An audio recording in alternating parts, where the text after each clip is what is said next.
Welcome to McPlum, simple solutions served daily.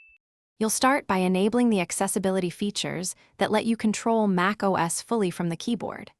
Open System Preferences and turn on full keyboard access so tabs reach every control. This gives reliable focus movement.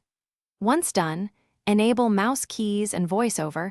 Mouse keys converts the numeric keypad into a pointer, and VoiceOver gives spoken feedback. Make sure modifiers and key repeat are set to your comfort level so navigation feels responsive and not jumpy.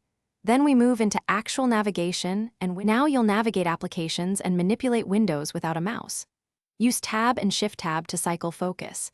Arrow keys move within complex controls, and Space or Enter activates buttons and checkboxes. For apps, press Command-Tab to switch. Command cycles windows inside an app. With VoiceOver, use Control Option plus arrow keys or the rotor to jump to headings, links, or form controls. This is faster than tabbing through everything.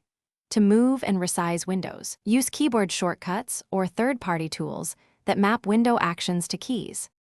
Finish tasks like file management and text editing using core shortcuts and Spotlight. Open Finder with Command-N, create folders with Command-Shift-N, and delete with Command-Delete. Use Command-C/V for clipboard work. When editing, learn Option Arrow and Command Arrow for word and line jumps. It saves a lot of time.